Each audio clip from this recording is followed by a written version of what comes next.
नमस्कार, आप सभी का हार्दिक स्वागत और अभिनंदन है मेरे चैनल शास्त्र मंथन में। यदि यह छोटा सा वीडियो आपको अच्छा लगे तो कृपया अंत तक देखें और लाइक और सब्सक्राइब जरूर कर लें। आइए आज जानते हैं हमारे शास्त्रों में, पुराणों में, विभिन्न शास्त्रीय ग्रंथों में जिस चतुर्श्लोकी भागवत का वर्णन और चित्रण प्राप्त होता है वह क्या है, उसकी विषय वस्तु क्या है, किसने किससे इस भागवत को कहा और ये कहाँ प्राप्त होता है।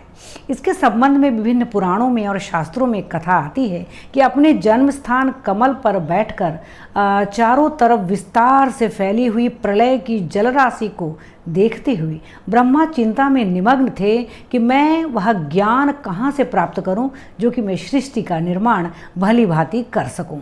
ऐसे में जब वह शांत चित्त बैठे थे तो उन्हें दो शब्द सुनाई दिए, दो अक्षर का एक शब्द तप बार बार सुनाई दिया, तप।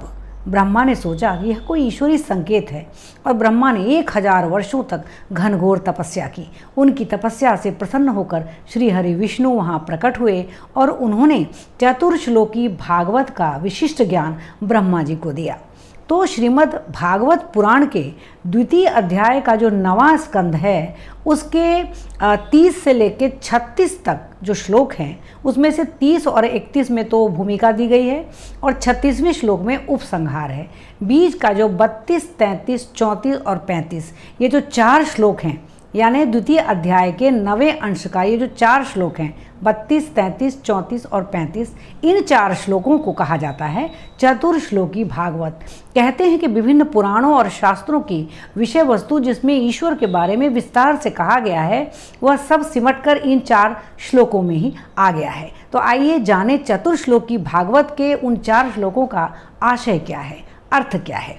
उसमें स्पष्ट है कि ईश्वर स्वयं कहते हैं कि मेरे सिवा अन्य कोई नहीं है और मैं ही संपूर्ण भूतों का स्वामी हूँ, उत्पत्ति का कारण हूँ, ध्रुव सत्य हूँ। सच्चिदानंद परमात्मा जो है वह माया अज्ञान के कारण दिखलाई नहीं देता, प्रतीत नहीं होता। परमात्मा निर्विकार, निष्क्रिय और निर्लिप्त है। समस्त जगत का नाश होने पर भी परमात्मा विद्यमान रहते हैं। वे सदा सभी में समभाव में स्थित हैं, सर्वव्यापी, परिपूर्ण और परम शांति स्वरूप हैं। वे ही सब देश और सब काल में विद्यमान हैं, उनसे भिन्न कुछ भी नहीं। वही एक ईश्वर और उनका ज्ञान हो जाना वास्तव में मोक्ष है और मनुष्यत्व की प्राप्ति ही नहीं देवत्व की भी प्राप्ति है। जय श्री हरि।